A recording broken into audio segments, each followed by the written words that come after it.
All right, and we are off. Hi, everybody. Welcome to the Stoic Poetry Podcast. My name is Kurt, and it's September 25th, the evening of which I've got a big can of Foster's here.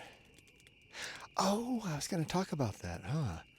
I just started the fire, which always begins in such a rage.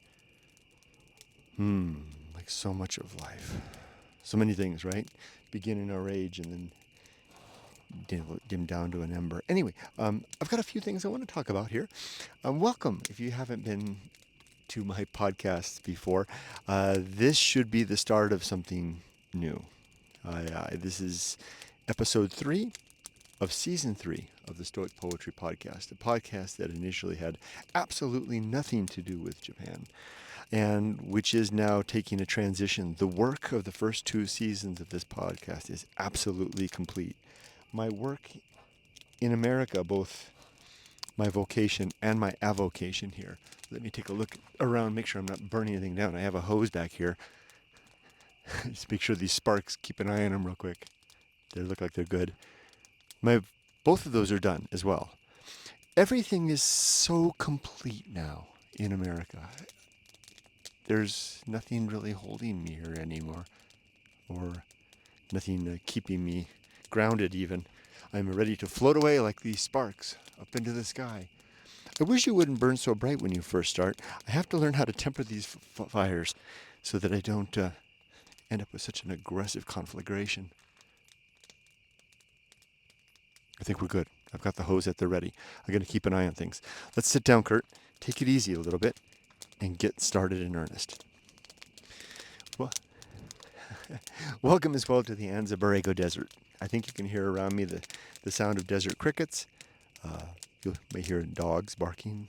If you're lucky, you will hear the coyotes and various snaps in the desert shrubbery around me.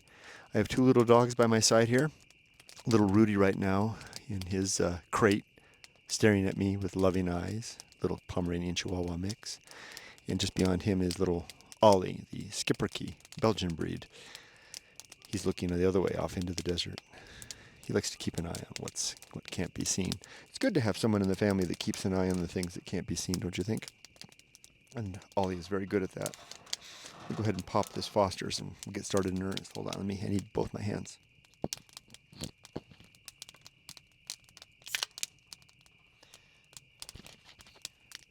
a sip. One last peek around the tiny house to make sure nothing's on fire. All looks good. Very dark out there. Wow. Okay, let's open up with a story. I have how many rocks to get through tonight? I have rocks by my side. 1, 2, 3, 4, 5, 6. It means there's 6 topics. Let me add another one just to the head there because I want to open with something that I hadn't really planned. There was one more I wanted to talk about too. I'll add that as well. Let's see if I can remember this as I go through this Foster to get through all these rocks. See, the rocks, I don't remember what the topics are, but I remember that I had 1, 2, 3, 4, 5, 6, 7, 8 things to talk about. Let's see if having remaining rocks, I'll knock them off one by one as I go.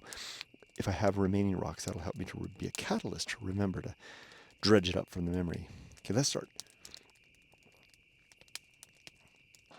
First, like I said, be finishing the thought. And I'm not going to worry about continuity. I'm not going to worry about throughput. I'm not going to worry about time. The battery is charged. I'm ready to go.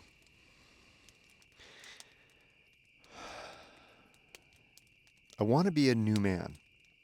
I am becoming a new man. I have a new life waiting for me. And I don't want to carry who I am into that new life. Because the man that I am now, that I'm endeavoring to not become, has served his purpose.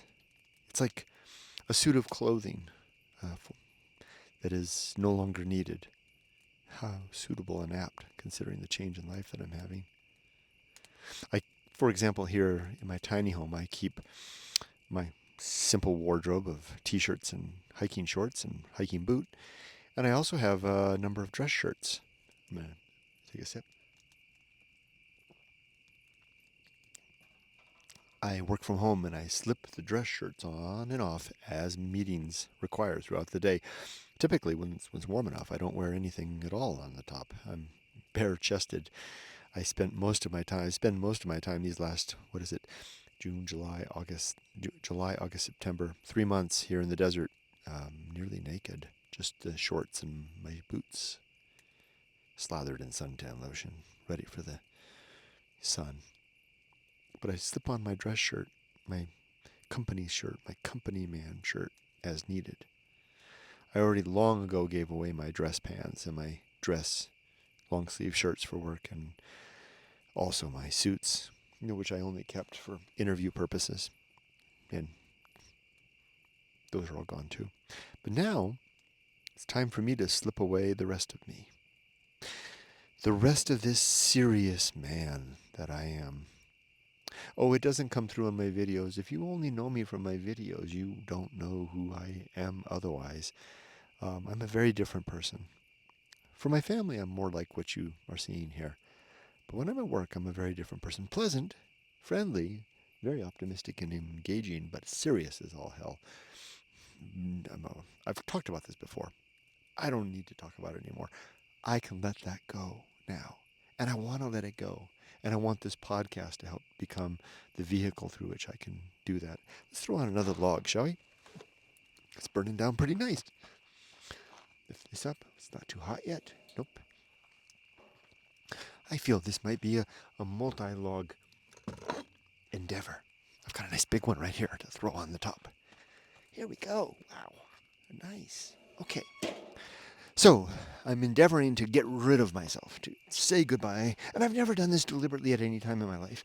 All of the past transitions in my persona, my character, have been by force of nature, of the circumstance of my life, whether that be the university living, the start of my career, family, fatherhood, husband, foreigner, and now company man. But now I'm going to take control of that, and I'm going to deliberately change myself into something new. Who is this new man? Well, we'll see. I know who he is. I've been him before, but only piecemeal. I plan to become him full time now. His name is Softypapa. That's one word, Softypapa, lowercase s, if you will, please. I prefer the lack of proper, what is that, a proper noun? Yeah, somehow it fits, being lowercase Softypapa. Okay, I need to work down my Fosters a little bit to open up the truth serum. So that's the endeavor of this podcast. It's not like a podcast of my friends over on the Gaijing Twitter podcast collective. Well, it is, in a way, it is. Some of us are extemporaneous podcasters. What's the word that I used a couple of podcasts back? Improv podcasting. That's right. A lot of us are like that. Some of us are more structured. Both have their utility and their purpose, right? There's others that can do it, blend both. I'm not one of them. I don't have the ability to have a structured podcast. So even though I admire their skills, those that can do that, it's something I have to watch from the sideline. Just don't have it. The closest I can get is this assortment of, 8 or 9 rocks sitting here by my side. So bear with me while I improv my way through this beer. Let's get started. First, I'm going to begin with women. What? Yeah, and I probably should have saved it to the end till I had more beer. But I'm inspired by you, Joe Fowler. Oh, there, I'm just loud enough to wake the dogs at the next ranch over. Joe, I'm doing it for you. I've got the courage to talk about women because of you. Why? Because in your last podcast episode, your observation about your daughter's swim instructor gave me the swim instructor. I'm slurring my words. Gave me the courage to speak up. So I will do this. So this first stone is in honor of you, Joe. Inspired by you. I'm going to talk about 3 women in particular. None of them my wife. Yes, I've done it. Roused the hounds. Okay, here we go. The first is the woman I was just talking to an hour ago, maybe an hour and a half ago. When I first moved here to the Chihuahua Valley 3 months ago, there's a little market called Sunshine Summit. Where is it located? Upon aforementioned Sunshine Summit, about 7 miles away where Chihuahua Valley Road, if that's what it's called, dumps into the main highway. Take a left and go up to the top of the summit. There's a market up there. Kind of looks like a warehouse full of the sundries that country folk need. Pork rinds and bottles of beer and microwave popcorn, etc., etc. There used to be a deli, but it's long since closed. Anyway, there are two proprietors that are there. And when I first moved here, I went there probably for the first week, almost every night, just to glimpse humanity. I was scared. I was living alone here where I am now, which is quite the home for me now. And I needed a little touch of human presence. So I would get in the car, I'd leave the dogs here, or put them in the car, actually, that's what I did. I put them in the car with me, and then we just parked them in the parking lot, which never had any customers really, and I would just duck inside with the car was outside idling with the air conditioner. Ooh. What is it, boys? What is it? They hear something. This is something you have to get used to living out here. The dogs sense things in the dark that I can't. And there was a mountain lion spotted in the vicinity 2 weeks ago. Could that be the mountain lion, boys? Is that it? I think that warrants another sip. Or maybe they're just barking in concert in sympathy with the dogs next door. Anyway, I would go down there. I went down there for about a week before I had enough of that. Oh, I know. I know that one dog that's barking in the distance. That's Walter, the basset hound. It's okay. Now they're going. Now my dogs are really going to put up a racket. Let's listen to them for a second.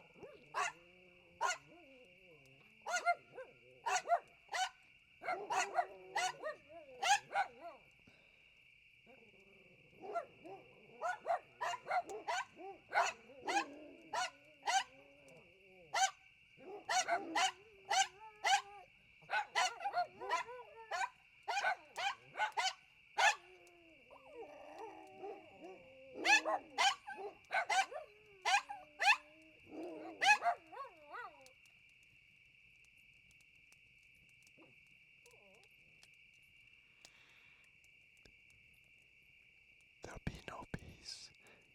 I'm going to whisper for a minute. Hopefully, it'll settle the hounds. Anyway, I would go to Sunshine Summit Market for human companionship a little bit, just a little touch and a smile at the cash register. There were two people that ran it, a man and a woman. I don't think they're related. I think they just had different jobs on different days. They would always be there separately. The man was friendly, very welcoming. The woman was friendlier still. Probably mid-40s. The kind of woman that every man would want to come home to. That cheerful, smiling, ever-pleasant disposition. Something so genuine, a warmth and a sunshine coming from the center of her spirit and her heart. I only saw her 3 times, and each time it was the same thing. And I was so struck by that, not in any improprietous way, if that's the right word, but in just a human way. And I needed that at the time. I was scared out here by myself. I needed that in the most appropriate manner you can imagine. Nothing improper at all. I'll say that repeatedly, but I think that can be a standing message. I don't think I have to repeat it. I'll talk about 3 women now, and I don't have to say that again. I've always been a man dedicated to my wife since the day I met her.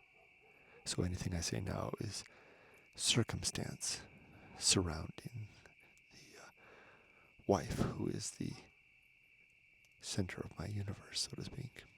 Enough said about that. My loyalties and commitments are intact. That said, such a woman was a good thing to encounter, even if it was just with a smile over the cash register 3 times in a week. And then I was done, and I really never came back. 3 months later. That's what it is now, about 3 months later, almost to the mark. I came back tonight to pick up this Foster's Lager because I wanted to have a special beer for tonight's podcast. Really inspired there by my friends in the Gaijing Twitter podcast collective, who, those that drink, like to have a special brew or a special type of sake if it's Ricky. Those that don't drink find their own satisfaction with coffee or whatever. Excuse me. Yes. So that was one. So that was the one woman. And then tonight I went back, and guess who was at the counter? There she was. I went to the back of the store, got my Foster's, walked up to the counter, and I was still a whole aisle away. The store was empty. And she saw me coming. I'm sure she'd seen me come in. And she called out to me a quarter way down the store, "Welcome back," with a huge smile on her face. And as I got to the counter, I said, "You remember me?" And she said, "Yes, it's good to see you again." I said, "It's good to see you as well. You have," and I just blurted it out. I said, "You have such a genuine smile and such a warm disposition. It's really good to see you again." Hopefully that came across the way I meant it. And I'm sure I'll see her again because I plan to go there once a week when I pick up a special brew, as special as it can get here in the countryside. Foster's being about as exotic as you can get there. That was one nice thing. That was the first woman. Well, actually, she was the third, then the last. I'll tell you now about the second one. Again, this is inspired by Joe's confession of the swim instructor. Last week, when I made my second installment of the Stoic Poetry Podcast, let me take a sip, hold on.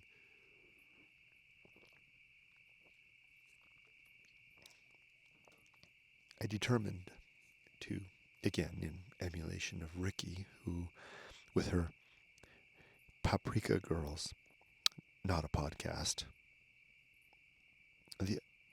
you can find it on X. Just look for Paprika Girl JP _JP.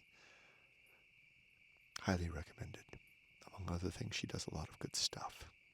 Everybody does in the collective. It's one of the stones to talk about those guys and gals. Or gal. There's just one. Anyway, Ricky always has some highfalutin sake to lubricate her podcast. And it does a good job. It gets the words out and flowing, as I'm attempting to do now with my Fosters. You call that a knife? Anyway, last week, you guys might remember if you saw last week's podcast, I was accompanied by rather than Foster's, by a $40 bottle of Cabernet Sauvignon that I retrieved at a local wine vintner here in the Chihuahua Valley. The only one, actually.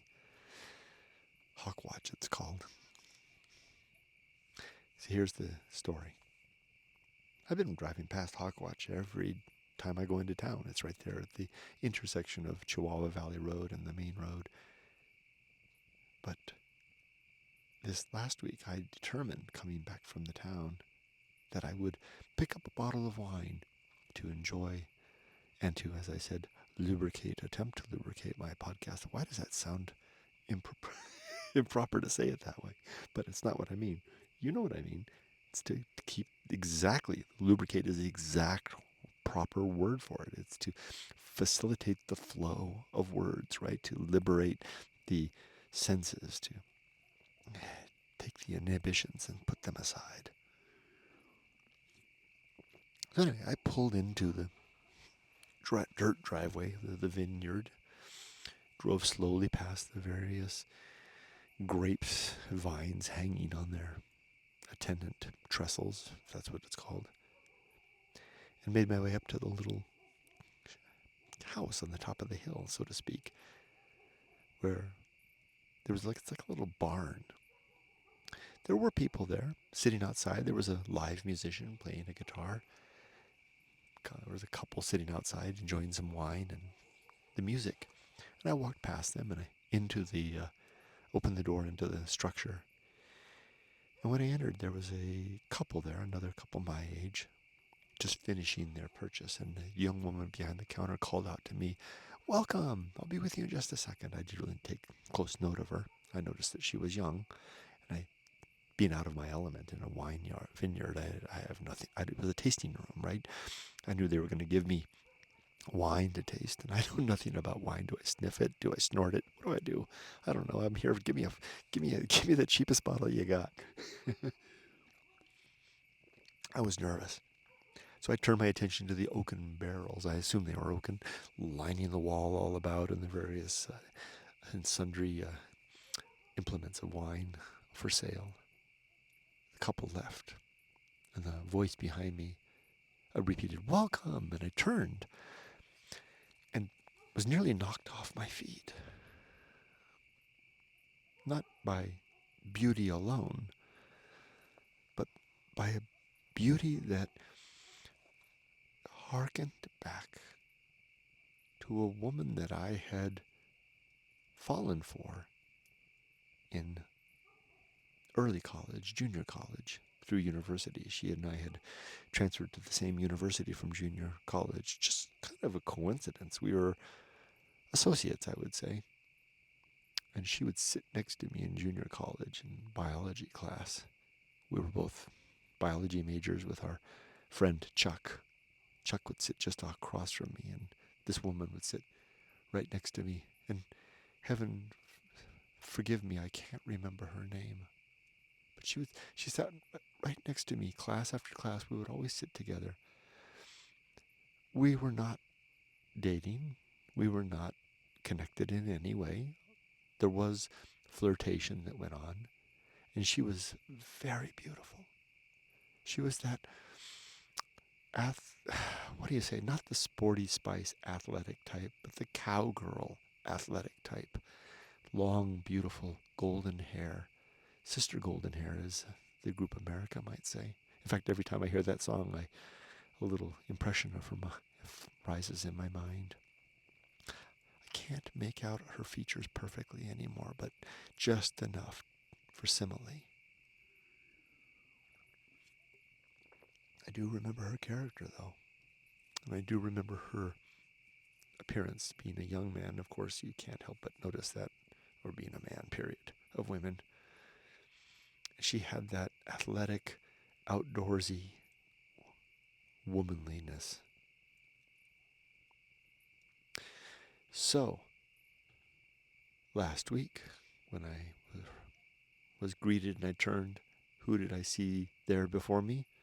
But the like and spitting image of that young woman from school, dressed almost exactly the same, with the same long hair, the same square, in a feminine way, features, and the same vibrancy coming off of her. A combination of physical strength for a woman, confidence, and beauty all wrapped into one. The same things that I found so entrancing about that young woman back in school. And this is not a woman that I pine for. This is not a woman that I think of. This is a woman that just simply occupies a spot in my memory that is evoked every time I hear Sister Golden Hair by America. And there she was last week, the proprietress of that tasting room. I sat down and she served me first a Zinfandel, which I didn't like. Well, I didn't say it that way. Didn't prefer. Then she gave me a Cabernet Sauvignon, which I pretended to like. In fact, I'm not a fan of wine at all, but I pretended to like it. I said, give me a bottle of that. A $40 bottle of wine. Certainly the most expensive bottle I've ever bought. We shared stories. It turns out we're neighbors. She's probably right now less than a quarter mile away from where I am right now. Now, I'm not saying that by way of anything improper as a married man or have any intentions. I have no intention to go back to that place. I have no intention to see her again. And I had no ill intentions when I saw her the first time. It was simply a catalyst, like I said several times, to a memory that was very satisfying. That was the second woman story.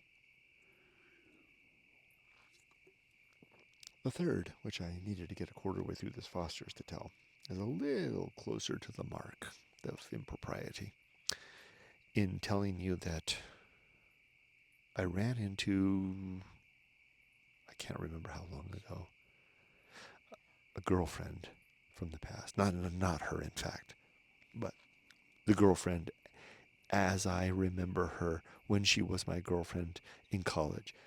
This was before I met my wife, my current Yumiko, before I met her. And again, this was just a case of a likeness being identical. I mean, I didn't talk to her at all. She said, but I happened to be sitting at another table in a restaurant across the way. And I simply looked at her in fleeting moments and apprehended before me the doppelganger of a woman that I had had so much in connection with before Yumiko, but in a different sort of a way, that young, youthful connection way. She wasn't the one I would spend my life with. And again, it wasn't anything longing or improper or anything like that. Just a striking experience of seeing that person. Now, it's a strange thing. And I think it is nothing more than coincidence that these things are happening in this time that I'm away from my wife. I didn't orchestrate them in any way. Maybe this happens to me often, but I just don't recall it so much. But I wanted to share it with you.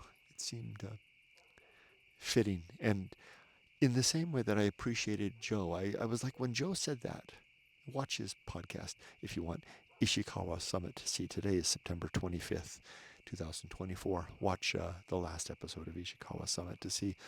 You can find it on YouTube now too, as you should do as a podcast. In fact, that may be the only place you can find it long term. But look for that episode, and you can hear Joe talk with the honesty about his impression of his daughter's swimming instructor. And I thought, something in me appreciated that when Joe did that. It was like there was a gratuitous offering of sharing that Joe did that was so genuine and from the heart and almost over the top that I was like, wow, Joe, thank you for sharing something. I have a couple of stories of my own, Joe, that are almost the same. I like to tell them too, so that's why I chose to tell them tonight. And I will take this first stone and move it aside. Oh my gosh, how many stones have I got left? 1, 2, 3, 4, 5, 6, 7. What the hell have I got left to talk about? Okay, let's see if I can search my mind and figure this out. Okay, we'll just pick something. I know that I wanted to talk about the Gaijin Twitter podcast collective. So, a month ago, I was alone. My family was gone. I had my dogs. And my connection online was none, except for some fleeting old connections that I had with people from my past life in Japan as a YouTuber there, part of the JVlog community. And then Kevin O'Shea, Just Japan podcast, Stories from Kevin podcast, all kinds of podcasts. One of them, also an original JVlogger, suggested to me in passing that if I'm coming back to Japan, I might find a community of interest that is kind of loose on the X platform, formerly Twitter, called Gaijing Twitter. And he gave me a handful of names. I'm repeating myself from past podcasts, so I won't go on and on. But I looked into it, opened up X, which I hadn't used basically ever, and began following those people, which revealed to me that the community that I was pining for, going back to Japan, because that's what really brought it about, was realizing I was going back to Japan and realizing there was no JVlog community anymore. But something similar to that existed on X, loosely assembled under the hashtag of Gaijing Twitter. Well, I began following all those people and watching, etc., etc. And, well, let me just get to the point. I was welcomed into their midst, even though I'm not in Japan. Well, nor is Kevin, for that matter. it's funny that the two of us are the ones that are not there. The JVlog members, not in Japan. Not in Japan. That could be a hashtag. So anyway, in very short order, that community came together under the banner of the Gaijing Twitter Podcast Collective. Gaijing Twitter still being its own thing out there. We're kind of just an association of people who happen to do podcasting. We reinforce one another. We talk.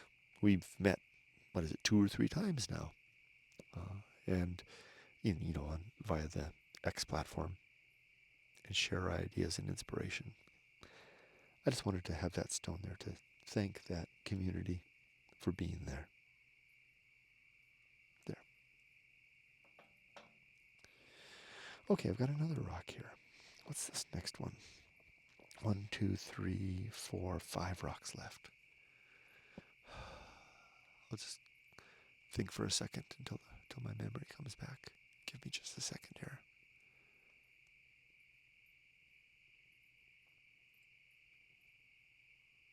Oh, why don't I go to Ricky's question? Ricky, our paprika girl, our member who is able to come up with the questions for us to consider each week, asked 2 questions since the last time I made a podcast. I think I'll answer one. I might try 2. If I can remember the second one, because it wasn't clear to me. The first one, though, was very clear. The first one was, and I think I'm actually the one that came up with the question. We were just talking about it in our aforementioned community. And the question, I like the way it heard the ring of it. What is your otaku? The group, we're talking about the word otaku, which basically is, anybody that's an enthusiast of some sort. You can think of otaku typically associated with the world of anime or manga, things like that. But you can be an otaku for anything. So the question went out to the Gaijing Twitter Podcast Collective to discuss on your podcasts. What is your otaku?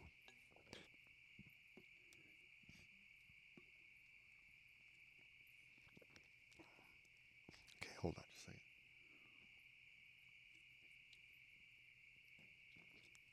So I guess this is less a response to Ricky, although she brought up the otaku thing. I think it's more of a response to my own question.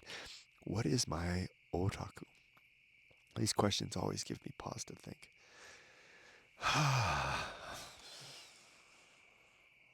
Oh, and I'm remembering now what some of these stones are. Don't forget, Kurt.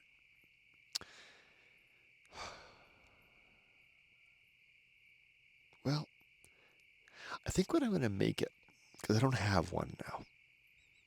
That's a deficiency in my life. Everybody should have an otaku, something that they're obsessed with.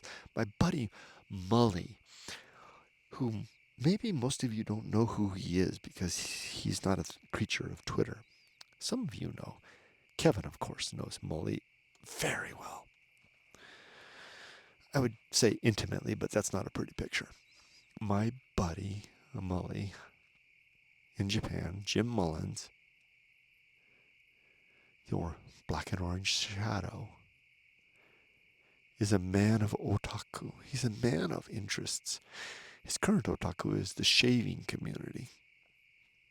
And by gosh, I admire him for the way he's found himself as in the niche, made himself a name for himself amidst the community, and has found his people. Now, I'm not a part of that community, and yeah, it feels strange when I watch his videos and he talks with his shaving buddies about One Pass Wednesdays and chasing the BBS and all these various shaving things that I have no reference to or understanding, but I sure do like to see him happy talking with his people. Everybody needs an otaku, so I would call Molly a shaving otaku.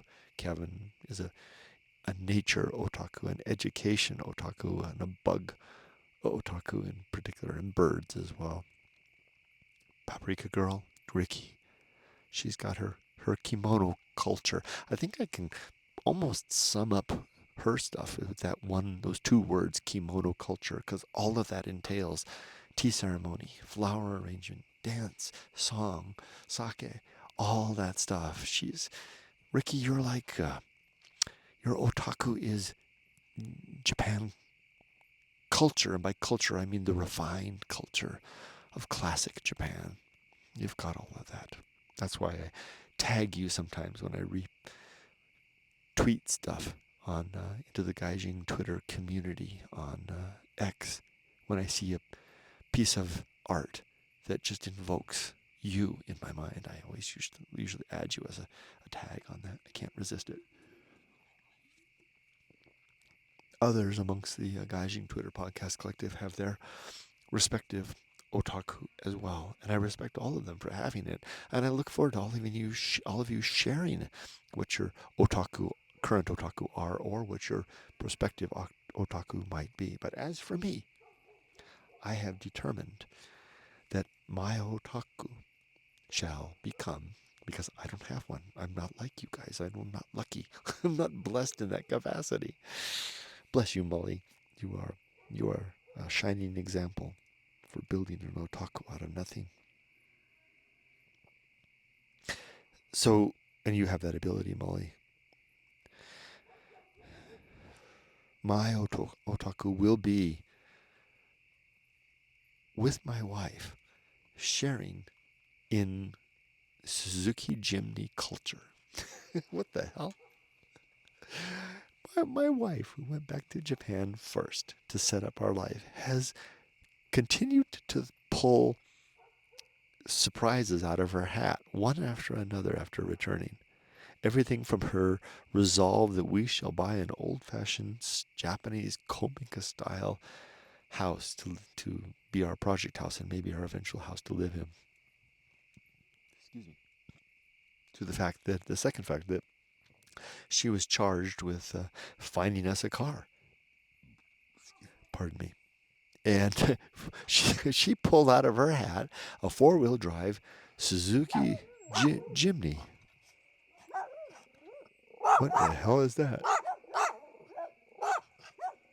Ooh. I heard something out there in the dark. Ooh, the hair on the back of my neck. And Ollie's pointing, he's staring out in the darkness right out towards to the right of me. What the hell is it? I wonder how long this transmitter can go. I'm going to walk into the dark. If you're out there, I'm here.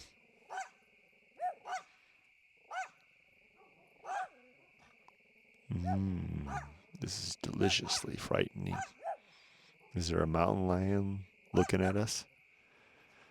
Is it a desert fox? Bobcat? Okay. I don't know. Let's have another drink of the beer. I'll continue my thing.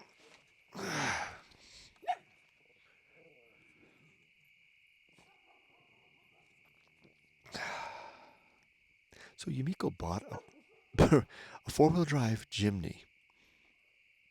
It's brand new, 2024, sitting there right now in our parking spot in our apartment. Where did my wife... Hold on, let's let the dog settle down a little bit.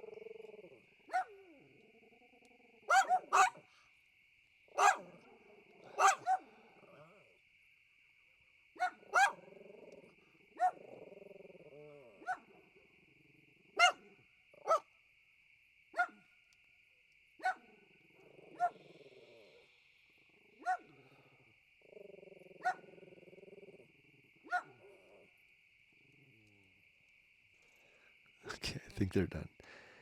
Where did she come up with that? I would have never in 1,000 years have imagined my wife buying a 4-wheel drive. So the thing we're going to do, because I can guide our family, my wife and I in this capacity. She looks for me for the leadership in terms of the adventure in our life, as I look to her for the leadership in the civilization of our life. Isn't that an interesting complementary skill set? It's part of the secret of our success, I think. Well, actually, the secret of our success is simple. Our values are aligned. We basically are two people seeking after the same objectives in life, the virtuous life. Where virtue, again, as I've said in my past videos, is nothing more than seeking after the improvement of the well-being of thinking creatures. Yumiko wouldn't say it that way. She would just say, being a good person. But that's how I say it. But anyway, so she bought us this 4-wheel drive, which I realize now is the catalyst and the opportunity for us to be the focus of our new life together, or our otaku together, which is two things. The customization of said Suzuki Jimny, which she's already begun. She's been going through catalogs, buying little bit things here and there to add to the vehicle, and I will help with that. And then two, adventures, including camping with our Jimny, going out into the mountains, 4-wheel driving in places, to the beach, driving on the beach, camping, etc. That's going to be my new otaku. So there you go. That is the answer to the question, what is your otaku? 4 stones left. Oh, geez. I definitely heard that. What the hell? Why aren't the dogs barking? Rudy's staring straight out there, but he's not making a sound. What the hell?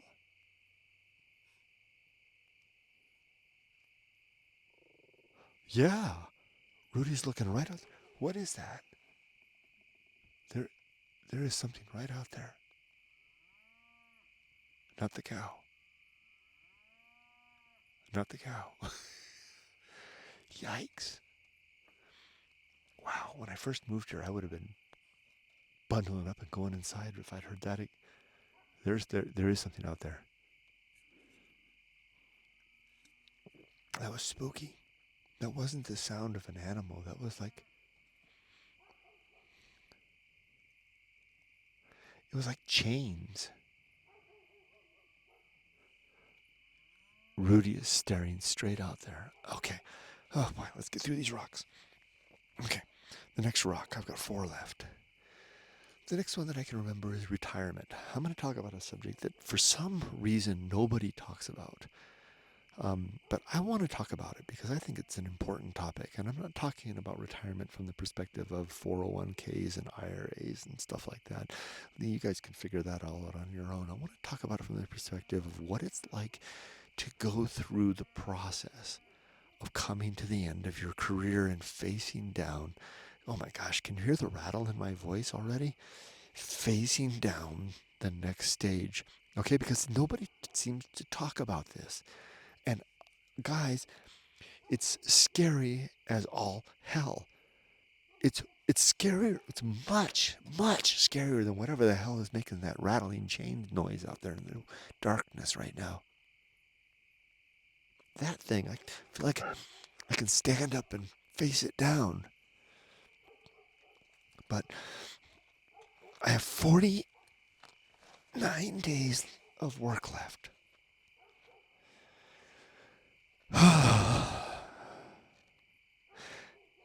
So, oh, you're thinking, what are you scared of, Kurt? Did you not prepare properly? Are you not going to be secure? Yeah, that's basically what it boils down to. Now, if you look over all the spreadsheets and all the numbers, and I've talked to financial advisors and gone through things with my pension fund managers and HR at work, and everybody says you're fine, that I've done my due diligence and I'm good. But nevertheless, it's scary. What's scary is two things. One, did I make a mistake, and are my wife and I going to be in a difficult situation soon? The second thing that's scary is, what am I going to do with my life without work? I never thought that I would have to worry about that because I hate work. I don't hate my job necessarily. I'm grateful for my job, but I've never enjoyed. I've from the first moment I've started work, to 40 years ago when I was roughly age 20 to now, 40 years later, I've not enjoyed work, including the times that I was self-employed and I tried to turn what I love into a business. I ended up hating everything, hating the things that I love. So no, I don't enjoy it at all. So, but what I worry about is that if I working keeps my mind sharp and on and and keen. And I've seen, I don't think any of them will ever see this video. Maybe they will. I've seen others who have gone before me into retirement dulled after about 3 to 5 years of retirement. Their minds becoming old people minds. Their ways becoming old people ways. And I fear that. I'm already on the cusp of largely being irrelevant. How much more so when once I'm no longer engaged? It's scary. It's really scary. And it's getting scarier every day. Like I said, it's scarier than that thing in the night. Otherwise, okay, I'll still talk about the nice side of it. Otherwise, it's fantastic. It's great to get up every morning and go to work and go to my meetings and not feel like that biting engagement towards the future. As a project manager, I would be going to these meetings and we'd be tackling these problems, and I'd feel this thing that, like, okay, we're going to see this through to the end, even if it's going to take a year to get it there. Now I feel like these things are other people's problems, and all I'm doing now is offering my advice from the sidelines. And what a relief that is. 3 rocks left. What in the hell did I have in mind for 3 rocks? Let me think about it for a second while I take a swig. I know what one of them is. I have to hold off on that one till the end. So I've got 2 rocks, really. Oh, I remember one of them. The state of the move. Okay, so the state of the move. I'm 87 days away from 87 calendar days and 49 work days away from the end of my career, and then a week after that I'll leave and go to Japan. So roughly the third week in December I'll be going to Japan. So I'm holding down the fort here, tying up loose ends here. Mainly the reason I stayed behind, as you may know, is because I needed to facilitate the dogs, right? It takes a long time to ship dogs. And I could probably leave any time, but I promised my work that I'd stay till the end of the year, which I could probably give up any time. They don't need me. They're done with me. They don't have any need for me anymore. My days, I get up and go to work, and I have nothing to do all day now. I'm just biding time. Yumiko is doing all the hard work. She bought us a car. She got herself a phone. She got a bank account set up. She even got a credit. How the hell did she do that? She got a credit card, and she hasn't had credit in Japan or a bank account in Japan for over a decade, but she managed to do it. But as typical in Japan, it's very conservative. The credit limit is Niman, and what is it, $150? That's what it takes to get started from scratch. And she got us. I don't know how she pulled this off either. She got us the best apartment you could possibly imagine. Emily, our daughter, who's very, um, what's the right word? Circumspect? Maybe that's the right word. In her observations, she was telling me last week, she was like, Mom really got you guys a good apartment. She went on and on about it. I mean, it's on the fifth floor end unit of a building 2-minute walk from Dad's house, where Yumiko's sister lives as well, in a neighborhood where we raised our daughter before. So we know, she and I both know all the amenities there. We know everybody in the community, and where, yeah, I even have a friend in that building already. My friend Carol lives. She's an American. Lives on the fourth floor. Just she's our downstairs neighbor, and the place has a beautiful view of the Southern Alps, and then beautiful view out the front door of Mount Fuji. It's just perfect, and a great price, great everything. So I'm hoping we stay there maybe permanently, and just get that country house, that kominka out in the countryside, to be our project house. That would be our other otaku, so to speak.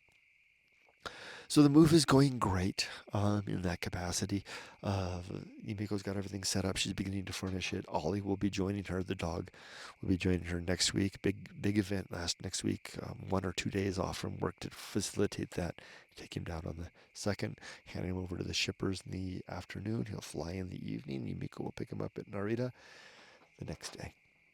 I have one rock left. Rock of mystery. What was I going to talk about with this? I don't know. I'll just put it aside. Let's wrap this up. Okay, I'm going to finish as I did last time with an impromptu ode to Joe. Joe, here we go. Let's just do it. Okay, I'll finish the beer and then we'll do it.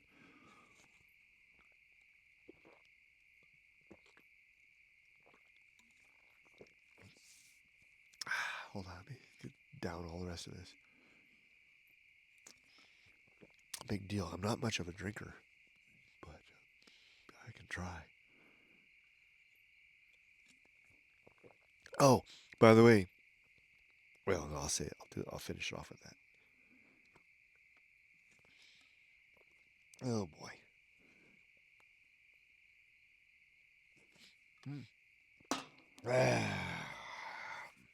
Here we go. Let's finish off this podcast. All right.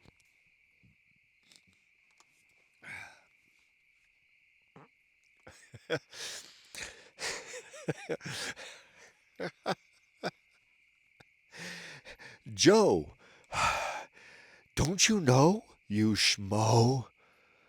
I told you already. You're the GOAT. Now, those of you on the Gaijin Twitter podcast collective, don't take that comment to heart to mean that you are anything less. Just know that none of us can apprehend or approach quite what Joe does with his podcast intros. Those sonorous exclamations of thought, composed in words that would make the historic Dr. Johnson proud, his countryman.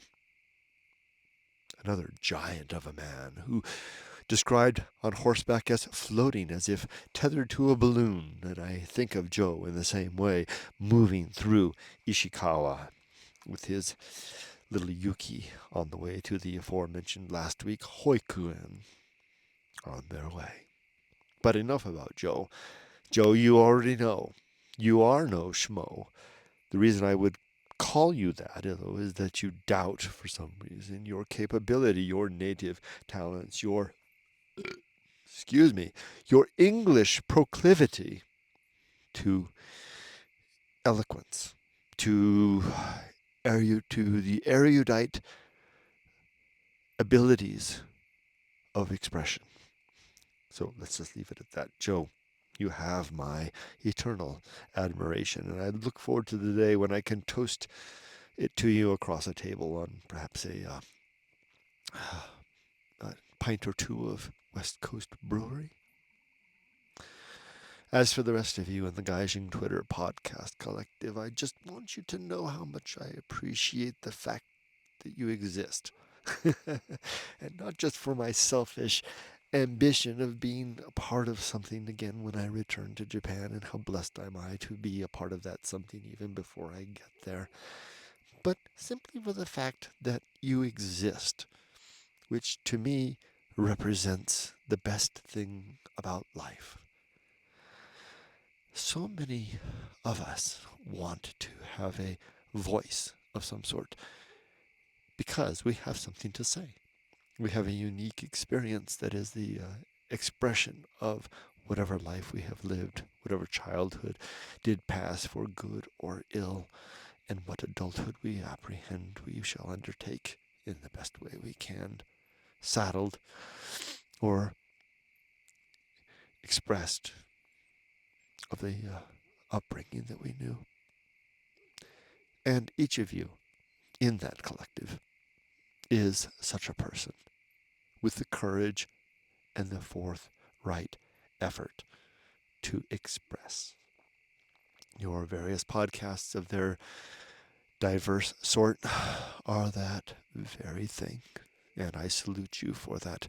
With the aforementioned Foster's Brew, although I do look forward to the day very soon when I and Joe and Casey, I'm looking at you, can ride my bike.